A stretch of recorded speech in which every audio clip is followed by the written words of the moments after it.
Hi, everyone. Welcome back to Litigation Help. My name is Heather Hui-Litwin, and joining me here today is John Paul Boyd. Hi, John Paul.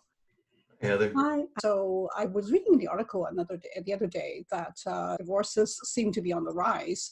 And so, John Paul, I wanted to take this opportunity to ask you a few questions about separation.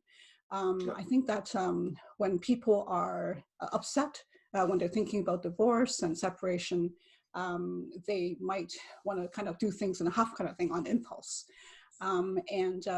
Probably that's a bad idea, right? So I was just wanted to ask you if you could just let us know what one should do if one is thinking about separating or divorce. What should one do to kind of prepare for this?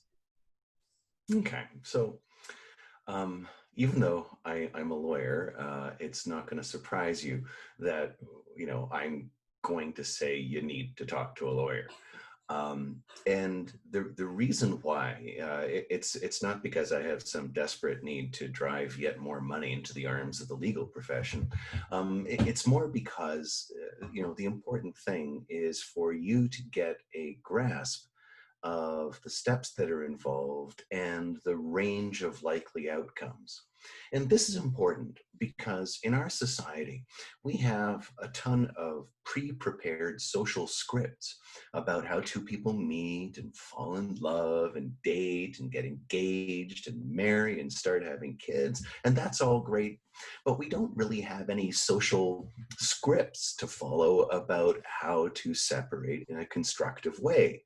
I mean, Hollywood and God knows the Hallmark Channel cover the whole business about falling in love and marrying in superfluous manner. But what models do we have about getting separated and divorced? We've got horrible TV shows and movies, the movies like The War of the Roses, for example, and shows like Love Story. None of which portray the separation process in particularly friendly terms, because after all, that doesn't make for very good drama, right? Nobody's going to buy that.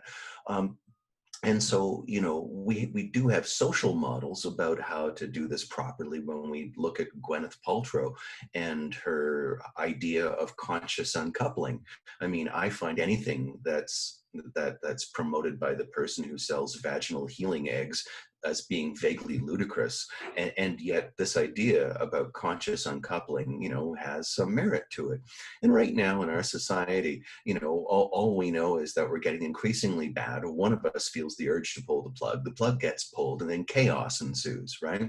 Mm-hmm. And it takes a really big person to have the maturity to sort of back off, to provide each other with the level of mutual respect, understanding, compassion, and empathy that you have to separate properly. And I think that's part of what the idea of conscious uncoupling is all about. Mm-hmm. It's not uncoupling in a flurry of wrath, fright, and anger. It's about taking your time, thinking about what the relationship has meant to you, and about the kind of relationship that you'd like to have. I mean, the reality is that if you're in a couple relationship, any separation is bad. But if you need to sort of highlight why it's important to do that conscious uncoupling instead of, just getting the hell out of Dodge, it's because if you have children, you don't have the ability to just, shake hands and ride off into the sunset, never to see each other again.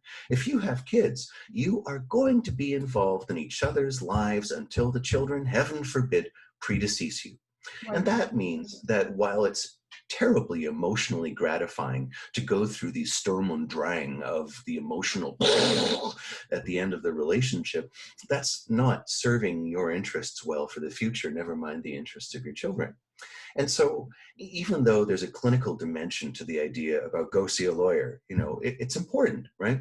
You need to know about the consequences of how your uncoupling unfolds, whether you might find yourself in court on a 5-year odyssey towards trial, or working with a parenting coordinator, mediation, arbitration, or even better, the collaborative law process, right? Right. So you need to understand what those options are. And frankly, from a lawyer's point of view, my favorite people to ever see above all are the people who are just thinking about separating, right? I Mm-hmm. love talking to those people. Like, first of all, as a divorce lawyer, I have saved my fair share of marriages, and I'm proud of that, right? But it's also, though, about telling people, oh God, no, don't do that. No, I know you want to cut him off of the credit cards, but that's his only income. Don't do that. Think Mm-hmm. about some other way. You need to, and providing advice to people about how to uncouple in a less destructive way. Because as a family law lawyer, I have seen all the bad stuff that comes from people who make the typical missteps that everybody does when they're leaving an emotionally fraught situation. And so, having been there, I can tell you what to avoid. And in Wow. addition to that sort of psychosocial stuff about, no, don't talk to your ex like this, talk to them like this. No, don't cut them off the bank accounts. Think about this approach. No, don't tell them they can't see the kids ever again. Think about a graduated way of dealing with their alcoholism or drug addiction. And apart from stuff like that, though, what you need to know is, well, let's say we do separate and call our relationship quits. What's Mm-hmm. the likely outcome? Do I get half the property? Is it all the property or just some of the property? I haven't worked in 15 years because I've been staying at home as a homemaker. Am I Mm-hmm. entitled to support? He tells me I'm not entitled to anything because he was the one that was working outside the home. And there's Mm-hmm. tons of questions that you need to have answered. And so how I'd like to think of it, and I really do, really do love seeing people who haven't yet separated it, and because I see my job as not just providing legal advice, but setting them on the most gentle, most constructive path to finding their way out of their relationship as possible. And trust me, it is so much easier dealing with people that have taken that slow paced, methodical, rational, Mm-hmm. compassionate approach to separation than it is to see the people where somebody's already been in court to obtain an emergency protection order and the other side's already been kicked out of the house.